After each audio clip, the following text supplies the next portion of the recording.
नमस्कार दोस्तों, स्वागत है अपने YouTube channel top trending GK में। दोस्तों इस वीडियो में देखने वाले हैं ग्रुप डी एग्जाम 20 सितंबर 2022 की प्रथम शिफ्ट में पूछी गई 45 में से 43 मैक्सिमम सवाल मिल चुके हैं और आंसर सहित देखेंगे, एक्स्ट्रा फैक्ट सहित कवर करेंगे। तो आपको बने रहना है वीडियो के एंड तक। और इन सभी अभ्यर्थियों का बहुत बहुत धन्यवाद जिन्होंने रियल और ऑथेंटिक सवाल है वो टेलीग्राम पर सेंड किए थे। तो चलिए यहाँ पर बिना किसी देरी किए हुए कंटिन्यू करते हैं सवाल नंबर 1 के साथ। किस महान हॉकी खिलाड़ी की 2 फरवरी 2022 को 100वीं जयंती मनाई गई है? हॉकी खिलाड़ी का नाम है केडी सिंह बाबू, यानी कुंवर दिग्विजय सिंह बाबू, जो कि हॉकी का वर्ल्ड कप हुआ है 1948 और 1952। वर्ल्ड कप नहीं, जो ओलंपिक हुआ था उसमें गोल्ड मेडल इस टूर्नामेंट में ये भी खिलाड़ी रहे थे। क्रिकेटर भी रह चुके हैं, ये इनके नाम काफ़ी शतक भी हैं। एक प्रोफेशनल टेनिस खिलाड़ी भी रह चुके हैं। तो काफ़ी यहाँ पर टैलेंटेड प्लेयर हैं कुंवर दिग्विजय सिंह बाबू, जिनकी 100वीं जयंती मनाई गई है 2 फरवरी 2022 को। ये सवाल थोड़ा टफ लेवल से पूछा गया है। इस प्रकार करंट अफेयर्स आप गूगल पर भी देखेंगे ना, तो सर्च करने पर भी नहीं मिलता है, तो काफ़ी कैंडिडेट ने गलत किया होगा। आगे बढ़े उससे पहले मैं आपको बता दूं, टेक्स्ट बुक की फ्लैश सेल के तहत जो भी कैंडिडेट अभी तक मॉक टेस्ट सीरीज से नहीं जुड़े हैं, अभी भी अवसर है। टीटीजी के कूपन कोड यूज़ करके आप मैक्सिमम डिस्काउंट लेते हुए 100 रुपये का डिस्काउंट मिल जाएगा। सारे एग्जाम्स के मॉक टेस्ट टेक्स्ट बुक पर एक ही पास में मिल जाते हैं। 580 प्लस एग्जाम्स के आप मॉक टेस्ट अटैम्प्ट कर सकते हो, चाहे रेलवे की तैयारी करते हो, एसएससी, बैंकिंग, डिफेंस। एक बार पास दे लीजिएगा, जो चाहे एग्जाम्स के मॉक टेस्ट दीजिएगा, वो भी सेम एग्जाम पैटर्न और डैशबोर्ड पर आधारित रहते हैं। ज़्यादा देरी किए बगैर जो भी कैंडिडेट मॉक टेस्ट से नहीं जुड़े, लिंक डिस्क्रिप्शन बॉक्स में है, ज़रूर आप एनरोल कर लीजिएगा ताकि आपका कॉन्फिडेंस लेवल बना रहे, टाइम मैनेजमेंट बेहतर हो पाए और कैंडिडेट से आपकी तुलना हो पाए, क्या रैंक वगैरह है एग्जाम से पहले ही पता चल जाए। तो स्मार्ट वर्क के तौर पर आपको डेली मॉक टेस्ट ज़रूर लगाना चाहिए। सवाल नंबर 2 देखते हैं। भारत में संघीय न्यायालय की स्थापना, फेडरल कोर्ट है भारत में, कब स्थापित हुए हैं? 1 अक्टूबर 1937 को। जो फेडरल कोर्ट के प्रथम चीफ जस्टिस थे वो सर मोरिस ग्वायर थे।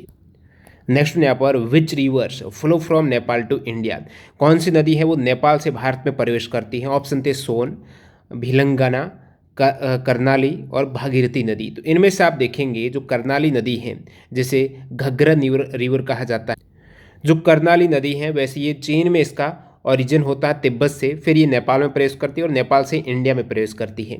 और बाकी यदि आपके ऑप्शन में गंडकी रिवर था तो ये इसका उद्गम नेपाल में होता है गंडकी का, और इंडिया में ये बाद में प्रवेश कर जाती हैं। तो ये सभी मेची हो गई, ये नदियां हैं नेपाल से इंडिया में काफ़ी नदियां आती हैं, उनमें से कुछ एक ये हैं।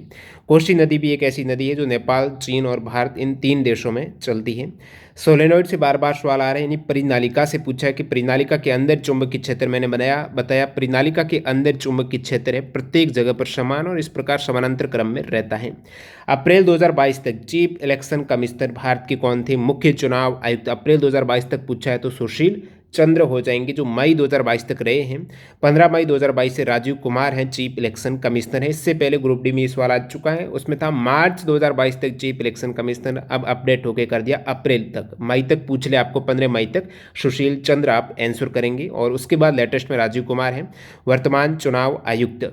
एक होते हैं मुख्य चुनाव आयुक्त, एक चुनाव आयुक्त। चुनाव आयुक्त हैं अनूप चंद्र पांडे, 8 जून 2021 से। प्रथम मुख्य चुनाव आयुक्त कौन थे? सुकुमार सेन।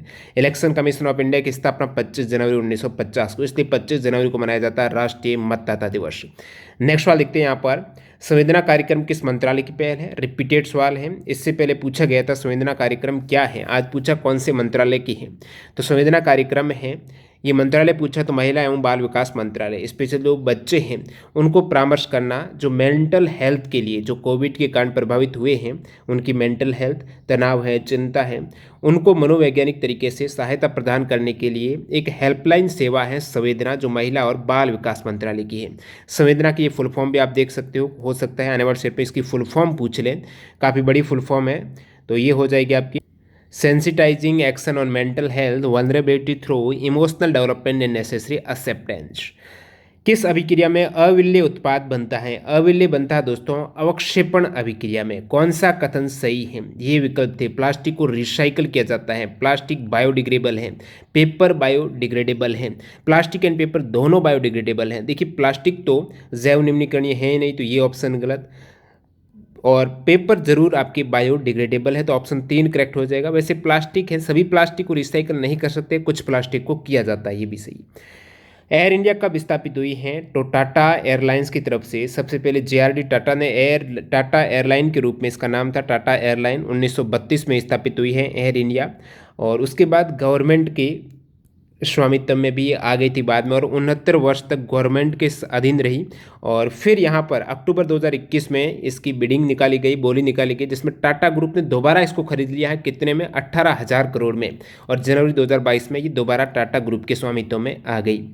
C3H4 किसका उदाहरण है? अब कार्बन का दोगुना कीजिएगा, कार्बन के 3 है, इसका दोगुना करेंगे तो 6 में से 2 माइनस हो रहे हैं, इसलिए 2 4 आए, हाइड्रोजन मतलब एल्काइन है। CnH2n-2 है एल्काइन का, CnH2n+2 है एल्केन का, और केवल दोगुना यदि हाइड्रोजन है कार्बन से वो एल्कीन है। मछली में क्लॉम है, जो गिल या फिर गलफड़े हैं, वो कहाँ पर होते हैं? तो NCERT में इमेज देखेंगे मछली की, तो एक इमेज इस प्रकार आपको देखने को मिलती है जो डॉगफिश की है एक्चुअल में। तो ये क्लॉम बताए गए हैं, तो मछली के जस्ट आगे ही होते हैं। तो आपको इंगित करके दे रखा था ABCD इस प्रकार। तो आगे होते हैं गलफड़े हैं, जहाँ से श्वास लेती है मछली, तो उसे क्लॉम कहा जाता है। ये पूरी स्ट्रक्चर आप देख सकते हो। बाकी ये आपके 9th क्लास का चैप्टर रहता है मछली का, ठीक है। तो इस टाइप से ये श्रोणी पंख है, अंश, पंख, मुख, सिर, नासिका, आँख, और ये उसकी पूंछ। नेक्स्ट वाला देखते हैं, मशरूम है, उसमें पोषण का प्रकार पूछा तो मृतजीवी है, मृतोपजीवी है। मशरूम है वो सेप्रोफाइटिक होता है। वे जीव जो मरे हुए जीवों से अपना भोजन ग्रहण करते हैं ना, वो मृतजीवी जो मशरूम है। यीस्ट भी मृतजीवी के अंतर्गत। त्रिपिटक किस धर्म से संबंधित है? ई जीवन बौद्ध धर्म। त्रिपिटक का मतलब होता है 3 बास्केट, जिसमें विनय पिटक, सुत पिटक और अभिधम पिटक आते हैं। आपको पूछा जाए कि खुदक निकाय, दिग्ग निकाय, ये जो पंजिम निकाय रहते हैं सुत पिटक में, इनसे पूछा जाता है कौन सा किसके अंतर्गत आता है। नेक्स्ट वाला साइक्लोन ताउते। ताउते तूफान भारत कब आया था? ताउते आया था मई 2021 में। अगला सवाल, हिंदी को राजभाषा के रूप में कब अपनाया गया? 14 सितंबर 1949 को अपनाया गया। इसीलिए तो 14 सितंबर को मनाया जाता है राष्ट्रीय हिंदी दिवस। कब मनाया जाता है? 14 सितंबर को। नेक्स्ट सवाल, 42वां संविधान संशोधन कब हुआ था? 42वां कॉन्स्टिट्यूशन अमेंडमेंट है वो 1976 में हुआ था। जिला प्रशासन के अंतर्गत क्या नहीं आता? ये विकल्प थे, दीवानी न्यायालय जरूर आते हैं, फौजदारी, दीवानी, राजस्व, डाक सेवा। तो इस टाइप से ऑप्शन थे जिसमें डाक सेवा है तो जिला प्रशासन के अधीन नहीं होगा। संस्कृति मंत्रालय ने किस शहर में आज़ादी का अमृत महोत्सव के एक भाग के रूप में मिलन 2022 के लिए सांस्कृतिक प्रदर्शन का आयोजन किया है? तो विशाखापट्टनम में आज़ादी के अमृत महोत्सव के एक भाग के रूप में संस्कृति मंत्रालय के द्वारा, पूछ लें, मिलन 2022 का आयोजन किस मिनिस्ट्री ने? संस्कृति मंत्रालय ने किया है। कहाँ पर किया है? विशाखापट्टनम में किया, जिसमें 46 मित्र देशों को आमंत्रित किया गया है। इसकी थीम थी मिलन 2022 की, वो है दोस्तों कैमेड्री, कोहेसन और कोलेब्रेशन। नेक्स्ट वाले यहाँ पर देखते हैं, in which year was the railway budget merged with general budget. Rail budget का आम बजट में विलय कब हुआ? तो विलय तो दोस्तों 2016 में इसकी घोषणा हुई थी। 16 के बाद नेक्स्ट 17 वाला बजट है ना, उसमें दोनों एक साथ पेश हुए, लेकिन आपको घोषणा का पूछा तो 2016 में। अब अलग कब हुए थे? 1924 में अंग्रेजों के द्वारा रेल बजट शुरू किया गया था अलग पेश करना। पूछ लें कि जीरो बेस्ड बजटिंग है, यानी शून्य आधारित बजट रेलवे ने ही पेश किया था 2016-17 में। नेक्स्ट सवाल, किसमें 10 जल के अणु होते हैं? तो ये वाशिंग सोडा है, सोडियम कार्बोनेट में होते हैं 10 जल के अणु। घोड़ावण का अधिवास किस राष्ट्रीय उद्यान में है? तो डेजर्ट नेशनल पार्क जैसलमेर है, जहाँ पर ग्रेट इंडियन बस्टर्ड हैं वो रहते हैं। राजस्थान का ये राज्य पक्षी भी है घोड़ावण। आवर्त सारणी में कुल प्राकृतिक तत्व कितने हैं? एनसीईआरटी देखेंगे तो 94 करेक्ट आंसर जाएगा, 24 है वो कृत्रिम है, total 118। Who launch India's first national air sport policy? पहले भी आ चुका है। पहले था कि कब तक लक्ष्य है इसका खेलों में श्रेष्ठ देश बनाने के लिए, तो 2030 तक शीर्ष खेल गंतव्य बनाने की दृष्टि से ये लॉन्च हुई है। First national air sport policy है सिविल एविएशन के द्वारा, जो मिनिस्ट्री है सिविल एविएशन है, और मंत्री हैं ज्योतिरादित्य एम सिंधिया के द्वारा। परम प्रवेगा सुपर कंप्यूटर है, ये किसके द्वारा स्थापित किया गया है, कहाँ पर? तो IISc रिपीटेड, ये भी इंडियन इंस्टीट्यूट ऑफ साइंस जो बेंगलुरु में है वहाँ पर जनवरी 2022 को स्थापित हुआ है। आपको पूछ ले, ये सभी 2022 के। परम गंगा है IIT रुड़की के द्वारा, और पूछ ले परम शक्ति जो पश्चिम बंगाल के गवर्नर के द्वारा IIT खड़गपुर में स्थापित हुए हैं। 2022 में ये सभी सुपर कंप्यूटर अलग अलग IIT में स्थापित हुए हैं। परम प्रवेगा की जो सुपर कंप्यूटिंग कैपेसिटी वो 3.3 पेटा फ्लॉप्स है। यदि गोलीय दर्पण में ध्रुव से वक्रता केंद्र की दूरी 40 सेंटीमीटर, तो वस्तु का वास्तविक उल्टा एवं आवर्तित प्रतिबिंब प्राप्त करने के लिए वस्तु कहाँ रखेंगे और दर्पण कौन सा है। गोलीय दर्पण का नाम भी पूछा है। अब देखिए दर्पण, गोलीय दर्पण में उत्तल और अवतल दो दर्पण हैं, जिसमें वास्तविक उल्टी और आवर्तित छवि। अब जैसे ही वास्तविक और उल्टा है ना, आप कहेंगे उत्तल तो होगा नहीं, उसमें सीधा होता है, आभासी होता है, तो अवतल दर्पण आंसर। और साथ ही साथ और विकल्प में क्या थे कि वस्तु कहाँ पर रखेंगे जिससे उसकी जो इमेज बनती है वो वास्तविक और उल्टी बनेगी। मतलब वास्तविक और उल्टी का मतलब है पी और एफ के मध्य तो वस्तु होगी नहीं, तो पी में वास्तविक उल्टी नहीं बनती है किस स्थिति में। तो ये वस्तु कहाँ पर रखेंगे, जो बड़ी बनती है इमेज। अब बड़ी के केस में वस्तु आप यदि एफ पर रखते हो ना तो अनंत पर बनती है, और यदि वस्तु को F और C के मध्य रखेंगे ना तो वास्तविक भी बनेगी, उल्टी भी बनेगी और आवर्धित भी बनेगी। F और C के मध्य, जब आपको C 40 सेंटीमीटर दे रखा है तो F 20 होगा, तो 20 और 40 के मध्य, इस टाइप से ही ऑप्शन थे। तो मैं आपको ये पूरा बता रहा हूँ।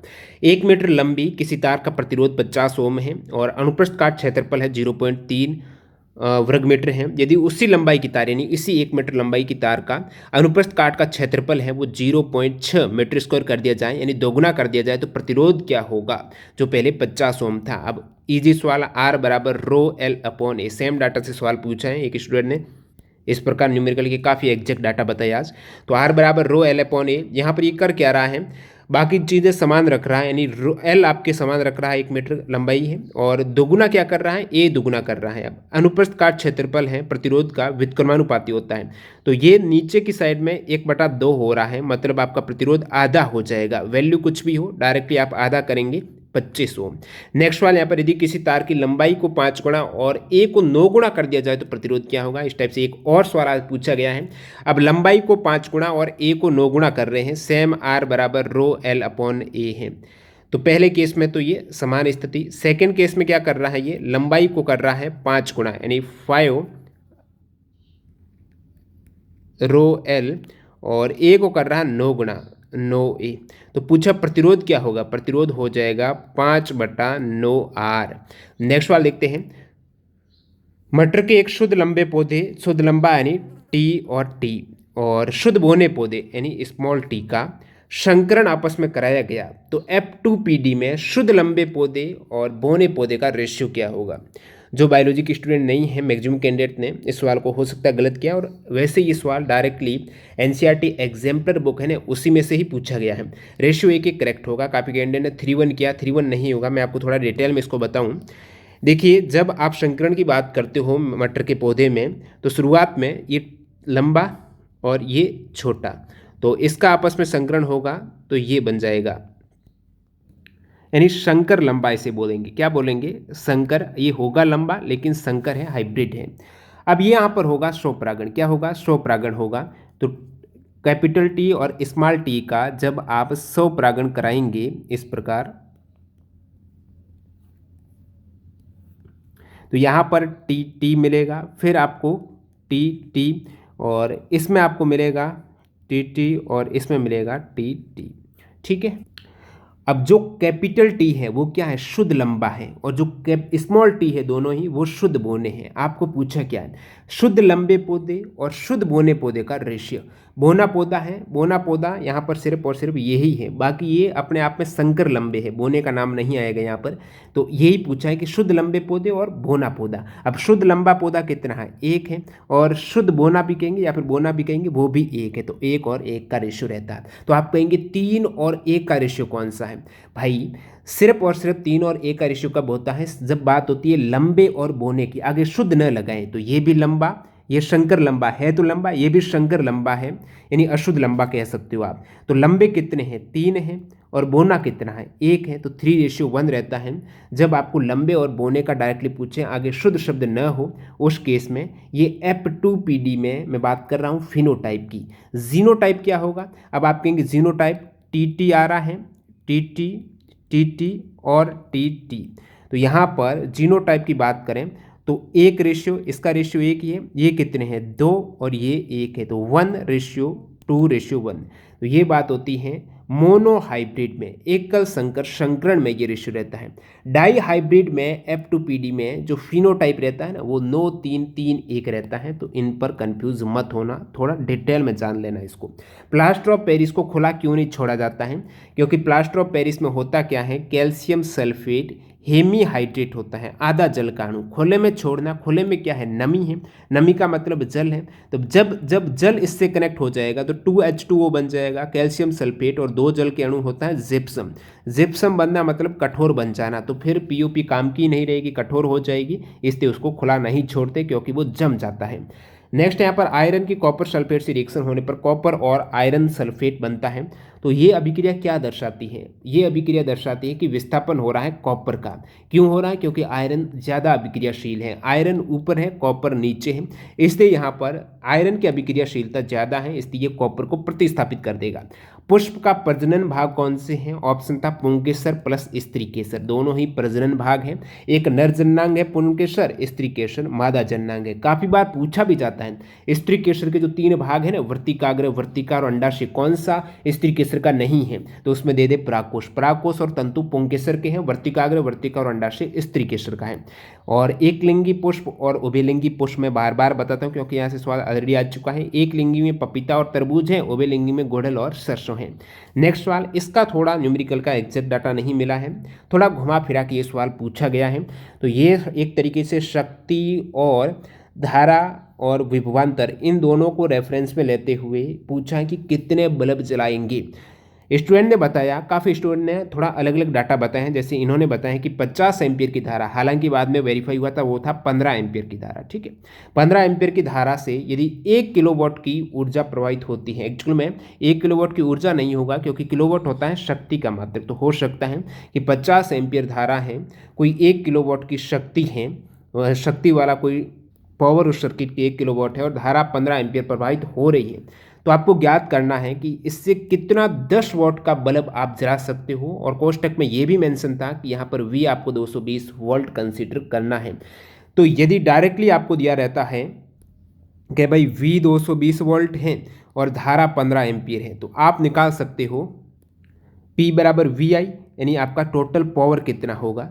लेकिन सवाल में ऑलरेडी पावर के बारे में दे रखा था कि 1 किलो वॉट पावर, तो यहाँ से मेरे को समझ में नहीं आ रहा है। P ऑलरेडी दे रखा है, I दे रखा है, V यहाँ से फाइंड आउट करना है, वैसे अलग से भी V दे रखा है। तो वो हो सकता है उसके सिरों पर विभवांतर एग्जैक्ट जिन भी कैंडिडेट को इसकी लैंग्वेज पता है या फिर किस टाइप से ये हल होगा। लेकिन ऑप्शन में ज़रूर था 15 वॉट, 16 वॉट, 14 वॉट, 13 बल्ब। ठीक है, तो स्टूडेंट ने बताया कि उसमें 13 वाला करेक्ट आंसर था, एक स्टूडेंट बताया। तो आप बताना किस टाइप से एग्जैक्ट सवाल था। ये एग्जाम्पल में सवाल नहीं था, मैंने देख लिया है। यदि फोकस दूरी को दोगुना कर दिया जाए तो वक्रता त्रिज्या क्या होगी? दोगुनी हो जाएगी भाई। फोकस दूरी दुगुनी तो वक्रता त्रिज्या दुगुनी, क्योंकि F बराबर होता है क्या है, 2R होता है। F और R एक दूसरे के समानुपाती होता है। तो ये जो चीज़ आप करेंगे F में उतना आपका R में हो जाएगा। नेक्स्ट सवाल है, तेजस्विनी और हौसला योजना किस राज्य में लॉन्च हुई है? पहले भी आ चुका है तेजस्विनी का, जम्मू कश्मीर की योजना है ये, जो कि उसमें वित्त मंत्री निर्मला सीतारमण ने 18 से 35 वर्ष तक की आयु की लड़कियों के लिए अपना व्यवसाय शुरू करने के लिए जम्मू कश्मीर बैंक की ये तेजस्विनी और हौसला स्कीम है, ये लॉन्च की है। और इसमें 5 लाख की वित्तीय सहायता भी की जाती है तेजस्विनी योजना में लोन देने के लिए। जम्मू कश्मीर में 2 और योजना है पीएनबी के द्वारा लॉन्च की गई, शिखर और शिकारा। इस फैक्ट से ऑलरेडी ग्रुप डी में सवाल आ चुका है कि किस बैंक ने जम्मू कश्मीर में शिखर और शिकारा योजनाएं शुरू की है? तो पंजाब नेशनल बैंक से। ये सभी इंपॉर्टेंट फैक्ट। कोई एक प्रकाश किरण ए माध्यम से बी माध्यम में प्रवेश करती है, ए से बी में प्रवेश करती है तो अभिलंब से दूर हट जाती है। प्रकाश किरण आ रही है, ये मान लेते हैं नॉर्मल है, इससे दूर हट रही है। दूर हटने का कारण क्या है कि ए का जो अपवर्तनांक है ना वो ज़्यादा है, बी का कम है।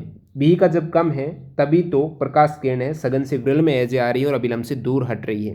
पूछा क्या है, ए के सापेक्ष बी का अपवर्तनांक। अब कम किसका है? पूछा है कि बी का अपवर्तनांक किसके सापेक्ष? ए के सापेक्ष। तो बी में अपवर्तनांक आप ऊपर रखेंगे, ए का नीचे रखेगा। बी का ए से ऑलरेडी कम है, तो ऑलरेडी कम है इसका मतलब जैसे कि बी का 1 है, ए का 2 है, तो वो 1 से कम ही वैल्यू आपको प्राप्त होगी। ऑप्शन था 1 से कम, विच इज़ करेक्ट। एक ये ऑप्शन सवाल था, उसमें विकल्प थे बॉइलिंग पॉइंट है does not depend on atomic mass. Boiling point है कि एटॉमिक मास पर, आणविक द्रव्यमान पर जो आपका क्वथनांक निर्भर नहीं करता, गलत स्टेटमेंट है। क्वथनांक है, बॉइलिंग पॉइंट है बढ़ेगा जब उसका आणविक द्रव्यमान जितना अधिक होगा, क्वथनांक भी उतना ही अधिक होगा। यदि यहाँ पर अंतर आणविक बल है वो अनुपस्थित हो उस केस में, तो ये ऑप्शन करेक्ट होना चाहिए। नेक्स्ट सवाल यहाँ पर देखते हैं, फलों में सबसे अधिक कौन सा हार्मोन पाए जाते हैं। जो यदि इस टाइप से पूछा कि कौन सा हार्मोन जिसकी सांद्रता सबसे अधिक है फ्रूट में, तो वो तो हो जाएगा साइटोकाइनिन, ठीक है। और बाकी फलों को पकाने में होता है दो हार्मोन, एथिलीन भी होता है, एब्सिसिक एसिड भी होता है। नेक्स्ट सवाल, किडनी किसको फिल्टर करती है। ऑप्शन था ammonia, urea, ammonia and urea, ammonia और यूरिक एसिड। थोड़ा ये सवाल में डाउट लग रहा है, किडनी वैसे यूरिया को तो करती है, सबसे ज़्यादा यूरिया ही रहता है उसमें, अमोनिया कन्वर्ट हो जाता है यूरिया में उसमें। तो क्या थे आप बताना, एग्जैक्ट इसका आंसर मेरे को नहीं मिल पाया है, यही ऑप्शन थे तो आप बताना। आवर्त सारणी में आवर्त में लेफ्ट टू राइट जाने पर परमाणु क्रमांक, भाई ऊपर से नीचे जाए लेफ्ट टू राइट जाए, परमाणु क्रमांक तो बढ़ता है, लेकिन लेफ्ट टू राइट जाएंगे ना तो एकल वृद्धि होगी, 1+ इस टाइप से, क्योंकि बढ़ते क्रम में है डायरेक्टली ये। वायुमंडल में धूलकण होते हैं उसके बावजूद हम हेडलाइट ऑन करते हैं ना, तो हमको क्या है, रास्ता दिखाई दे देता है धूलकण के बावजूद। तो हेडलाइट में ऐसा क्या है, तो वहाँ पर टिंडल प्रभाव में भी ऐसा ही होता है, प्रकाश की किरण आप देख पाते हो प्रकीर्णन के कारण, तो वो प्रकीर्णन की घटना है। किसी राशि का राजकोषीय घाटा क्या होता है। राजकोषीय घाटा है जिसमें राजस्व घाटा भी आ जाता है, ठीक है। तो सरकार का कुल व्यय और सरकार की कुल आय है, इसमें अंतर है। यदि व्यय ज़्यादा हो जाता है आय से तो वो घाटा ही है। मांग की लोच की परिभाषा से एक सवाल पूछा गया है, किसी वस्तु की कीमत में होने वाले परिवर्तन के कारण उस वस्तु की मांगी गई मात्रा में होने वाली परिवर्तन की माप को ही मांग की लोच कहा जाता है। एक सवाल, पेट्रोल डीजल कौन इसको रेगुलेट करता है, इस टाइप से पूछे गए हैं। तो यहाँ पर 43 सवाल मिले हैं। और कोई भी सवाल हो, आज फोटोसिंथेसिस से सवाल नहीं पूछा गया है, हालांकि जो एक मशरूम वाला सवाल था किस प्रकार का पोषण करता है स्वपोषी, वो नहीं था, मृतोपजीवी। और बाकी यहाँ पर ये सारे सवाल मिल चुके हैं। एफर्ट के लिए लाइक ज़रूर कर देना। जो candidate mock test series join करना चाहते हैं टेक्स्ट बुक से, तो टीटीजी के कूपन कोड आप यूज़ कर सकते हो। मिलते हैं नए वीडियो के साथ, बाय बाय।